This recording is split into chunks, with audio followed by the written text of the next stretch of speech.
नमस्कार, मी Kajal hotpot pros या YouTube चॅनलमध्ये आपले स्वागत आहे।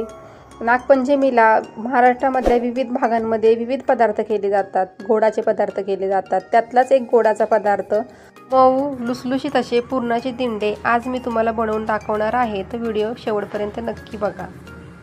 इथे मी पुरणपोळीसाठी जी गव्हाच्या पिठाची कणिक मळलेली होती त्याच कणकेचा एक गोळा घेतलेला आहे। इथे मी चपातीप्रमाणेच हा गोळा लाटून घ्यायचा आहे, फक्त आकाराने जरासा छोटा लाटायचा आहे। पुरणपोळीचं जे पुरण बनवलेलं होतं ते इथे मी घेतलेलं आहे। त्याच पुरणाचा एक छोटासा गोळा तयार करून घ्यायचा आहे आणि अशा पद्धतीने त्यावर ठेवायचा आहे। आणि तुमच्या आवडीप्रमाणे कमी जास्त पुरण इथे तुम्ही घालू शकता। एक साइड फोल्ड केली, त्यावर दुसरी साइड फोल्ड करून घ्यायची आहे आणि दोन्ही बाजू अशा प्रकारे फोल्ड करून घ्यायची आहे। अशा प्रकारे फोल्ड करून घ्यायचे आहेत दोन्ही बाजू। हलक्या हाताने कडा प्रेस करून घ्यायचे आहेत, म्हणजे वाफवताना ह्या कडा निसटणार नाहीत। हे बघा असे तयार झालेले आहे दिंडे। तर सगळ्या मी दिंड्या तयार करून घेतलेल्या आहेत। आता वाफवून घेऊयात। दिंडे वाफवण्यासाठी असे बघा एक चाळण घेतलेले आहे, त्याला मी तेल लावून घेतले। कढईमध्ये पाणी गरम केलेलं आहे, तर त्यावर ही चाळण ठेवूयात आणि त्याच्यावरती एक एक दिंडे ठेवूयात।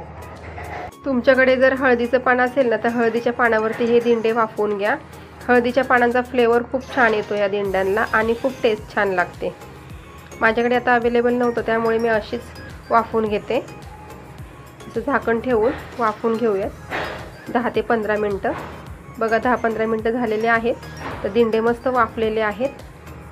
बघा किती कलर पण चेंज झालेला आहे, किती छान दिसत आहेत। तर एक दिंडा आपण बाहेर काढून घेऊया अशा प्रकारे। बघा किती छान दिसत आहेत दिंडे, चांगले वाफलेले देखील आहेत। ते यावर मी पिस्त्याचे छोटे छोटे तुकडे केलेले आहेत ते घालत आहे अशा प्रकारे। आणि अशा गरम गरम दिंड्यांवरती साजूक तुपाची धार सोडली तर अप्रतिम लागतात। बघा दिसायला किती सुरेख दिसत आहेत हे दिंडे। तुम्हाला जर माझी रेसिपी आवडली असेल तर लाईक करा, जास्तीत जास्त शेअर करा। माझ्या चॅनलवरती जर तुम्ही नवीन असाल तर चॅनलला सबस्क्राईब करा। धन्यवाद।